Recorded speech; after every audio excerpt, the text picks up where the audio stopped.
கார்த்திக் சுப்ராஜ் சாரோட பயங்கரமான ஃபேன் நான். ஸோ அவர் இப்போ நான் அசிஸ்டன்ட் டைரக்டராக இருக்கும்போது ஒருத்தர் டேரண்டினோட டைலாக்ஸ்லாம் ஒட்டி ஒட்டி வச்சிருப்போம். ஒரு ஆள் மதுரையிலேருந்து கிளம்பி வந்து மதுரையை வந்து வேற வேற வேற மாதிரி காட்டினது போக மதுரையை வந்து டேரண்டினோ படம் எடுத்து காட்டான் எப்படி இருக்கும் அந்த மாதிரி ஸ்டைலாக காட்டின ஒரு மதுரை மன்னன் டேரண்டினோ அவர்களுக்கு அவர் எனக்கு உங்களோட fan brother. And also super ஸ்டாருக்கு பேட்டை மாதிரியான ஒரு ஸ்டைலிஷ் ஃபிலிம் வந்து நீ காட்டின ஃபர்ஸ்ட் ஹாஃப்ல நான் போதும் சூப்பர் அப்படின்ற மாதிரி நான் ஜாலியாக வெளியே வந்தேன். ஸோ வந்து உங்களுடைய அடுத்த சூப்பர் ஸ்டார் சாரோட படத்துக்கு நான் வெயிட் பண்ணுறேன் ரொம்ப. அண்ட் வந்து லோகேஷ் கனகராஜன், அதாவது நீங்கள் முன்னாடி ஷார்ட் ஃபிலிம்ஸ் உங்களை ரொம்ப நாள் முன்னாடி இருந்து ஃபாலோ பண்ணிட்டுருக்கேன்.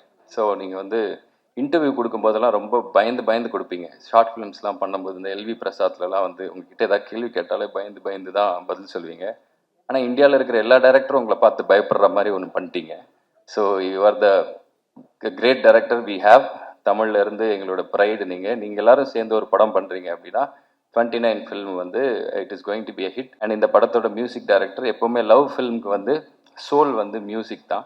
ஸோ மெலன்காலி அப்படின்னு சொல்லுவாங்க, இந்த மென் சோகம் இளையராஜா சார் வாய்ஸில் இருக்கும், கமல் சார் வாய்ஸில் இருக்கும், தனுஷ் சார் வாய்ஸில் இருக்கும். அதுக்கப்புறம் இவர் பாடும்போது ஐயோ பாட போறாரு நான் ஃபீல் பண்ண போறேனே அப்படி இருக்கும். ஸோ அந்த வாய்ஸ் வந்து சாண்டோலான் சார் அவர்கிட்ட இருக்கு. அண்ட் ரத்னகுமார் சார் அண்ணன், நீங்கள் வந்து ரொம்ப உண்மையான ஒரு ஆளாக நான் பார்க்குறேன். எங்கெங்கே என்னென்னலாம் மனசில் தோணுதோ அதெல்லாம் டப்பு டப்பு டப்புன்னு சொல்லிடுறீங்க. ஸோ அதற்காகவே வந்து நிறைய பிரச்சனைகளையும் சமாளிச்சிருக்கீங்க. அதனால ஸோ ரத்னகுமார் அண்ணன் அவர்களுக்கு அந்த மனசில் இருக்கிற அந்த ஆனஸ்டி, அந்த உண்மை வந்து உங்களை இந்த உயரத்துக்கு கொண்டு வந்திருக்கு.